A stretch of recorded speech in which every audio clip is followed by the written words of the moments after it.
Every single human being is imbued with light, the power of creation, and has the same ability you have to connect to all that is, ever was, and ever will be.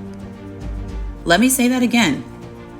Every human being. Some of us just take a very long, painful, circuitous route to get there.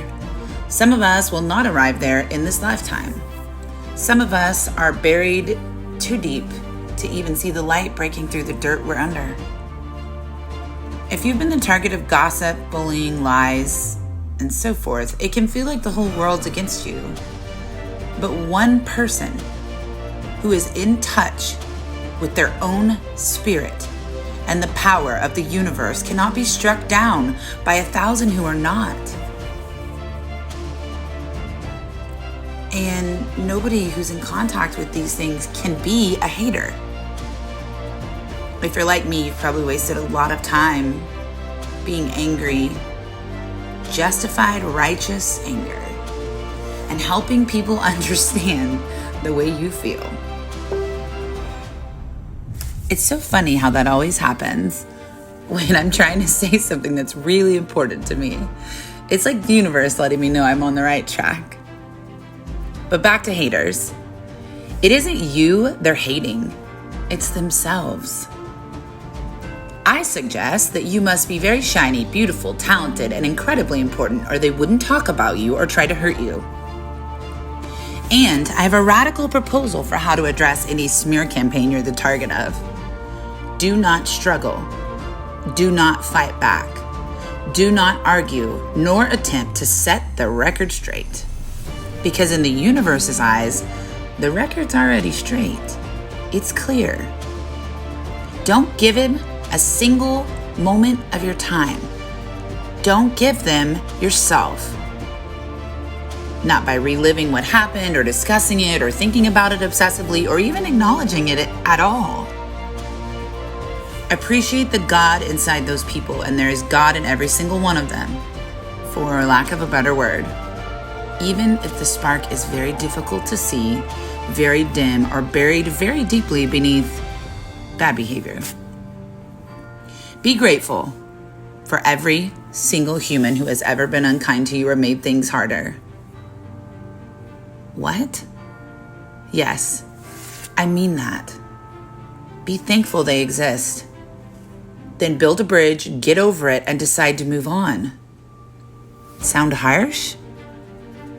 It isn't. It's the most gentle thing you can ever do for yourself. Your attention and focus on them and what they say and do can only bring about more of the same. And you can't control it. Focus on every single person who loves you, appreciates you, and says wonderful things about you and your spirit. Trust your intuition. Why is the human condition to focus on one complaint in the face of 100 compliments? Love is millions of times stronger than hate. So even if you have one person who loves you and millions who don't, you still have more love. What differentiates an Olympic or pro athlete from the rest of us? Or an Oscar-winning actor? A brilliant award-winning inventor, perhaps? It's focus, intention, being in the zone, which is what I call the other side of the veil. It's a perfect combination of traits, both mental and physical, which culminate in extraordinary talent. This can be seen in certain songs that bring you to tears versus records which never make it to a producer, or worse, past the lips of the singer. All things bright and beautiful, strong and incredible are created on the other side of the veil, and never, ever has a famed painter, incredibly impactful writer, or dynamic speaker not experienced condemnation, character assassination, and widespread hatred as well as love and admiration. In fact, is it not the human condition that we are inspired by adversity, that we admire those who've overcome challenges?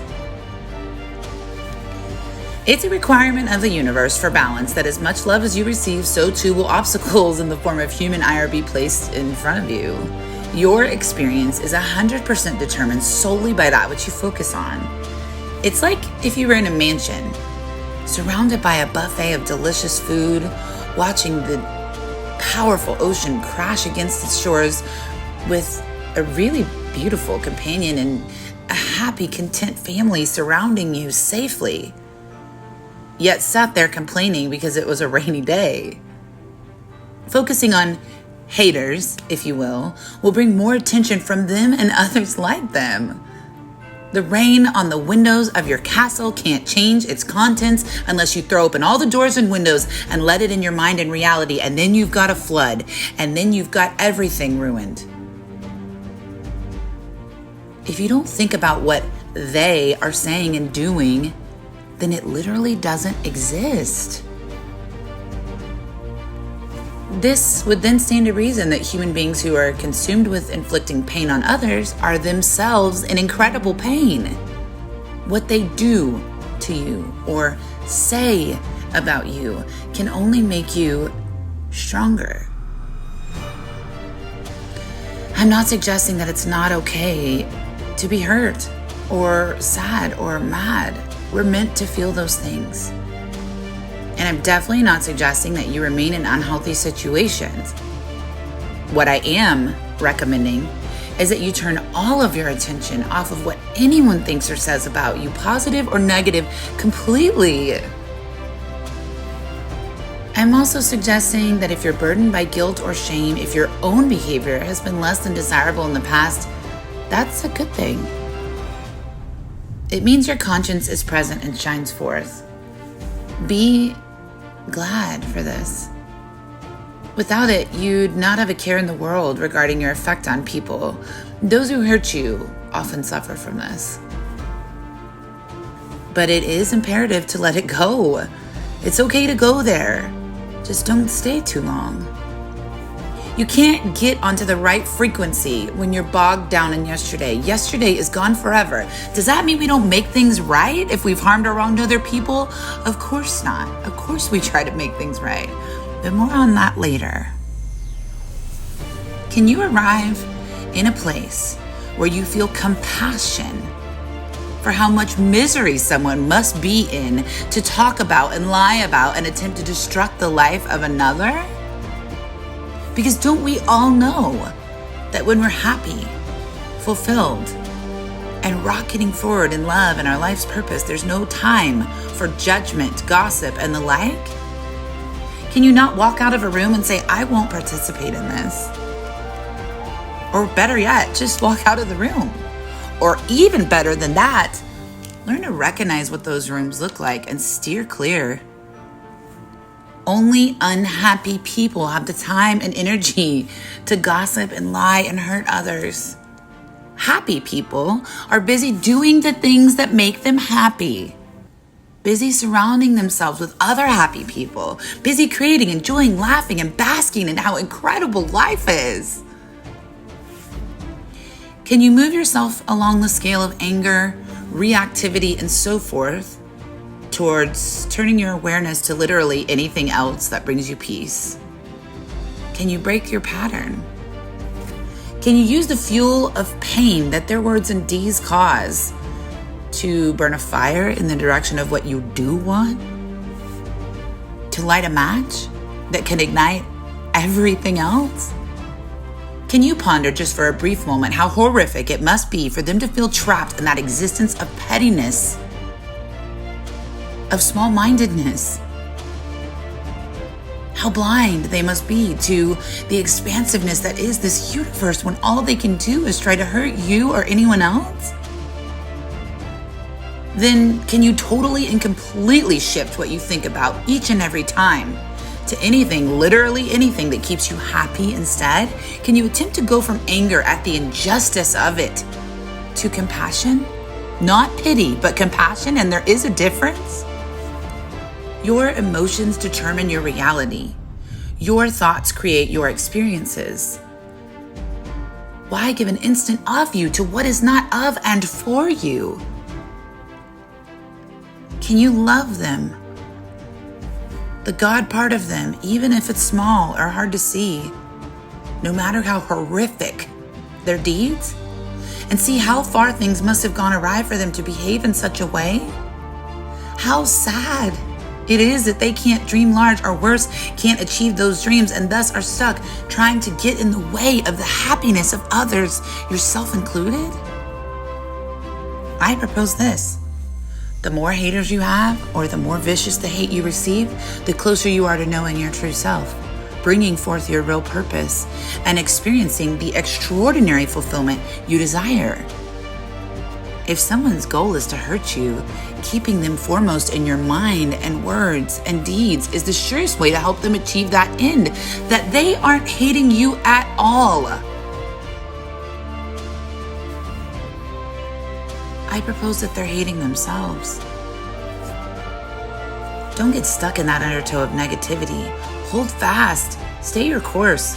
No human opinion of you has significance when the creator of universes holds you in high regard. No person's judgment of you will stand in the court of all that is, ever was, and will be. Don't you see? Can you see this? That you are loved by the highest of high, by the actual energy flow which made the oceans, every single grain of sand on their shores, and by the power that built the human body your spirit lives in, and every creature walking this earth, and so many other infinite realities about which you are currently unaware. And really, how can any human opinion stand in opposition of that love? The answer is it can't. How do you know when you have a problem with your home's foundation? Well, at first you don't know. Eventually you'll notice cracks in the walls. Maybe somebody will point it out, and you sure as hell notice when a home inspector or appraiser comes in if you're trying to sell it. What does this mean? It means that even the most beautiful, pleasing home can have a flawed foundation. It means that we are all human and suffer from that condition. It means we can't judge anybody else based on what they look or even sound like. Not that we should be judging anyway, because I have news for you. That's the opposite of what our purpose here is. Perhaps discernment is a better word. We have to discern who and what we'd like to cross our paths, and we learn this by progressively editing our ideal as experience teaches us what that is. Everyone is your teacher. Everyone, listen to me, everyone is your teacher. Some of them show us what to do, and some of us, God, some of them, be grateful they show us what not to do. It's that simple. Step back, maybe a really long ways back, and perhaps go all the way into the sky or even the stratosphere, and from there observe all around you, people, places, things. Take inventory like any good business would. What seems to be working for you and what does not? Who resonates with you? What speakers, teachers, coaches resonate deeply within your soul? Who can you hear most clearly? Find them. Follow them around as long as they'll let you. Learn everything they can give you. Every single thought matters. Have you heard that part yet? The way it applies here is that each thought given to those not of and for you is detrimental. You might as well let them punch you in the face every instant they occupy your mind. It would be less detrimental to do that, actually. Your frequency is literally all that matters. Your thoughts lead to your emotions, which lead to your vibration, which is what calls about all that comes into your path. You can drive 500 miles on the wrong road and still not get where you're going. Do you blame yourself, beat yourself up for taking the wrong road? No. Conversely, sometimes where you want to be is a short walk as long as you're on the right path. Are you going round and round in circles, wondering why you aren't getting what you want? Why everyone who crosses your path seems to be difficult AF? Why everything is so freaking hard and your wheels are spinning and spinning and it feels like you're getting nowhere? What is the purpose of this? Maybe it's time to take an exit. P.S. No one will make you famous as quickly as a hater. Keep that in mind. They're really your biggest fans. Why else would they devote so much of their time and energy to you? Take it as the compliment it is.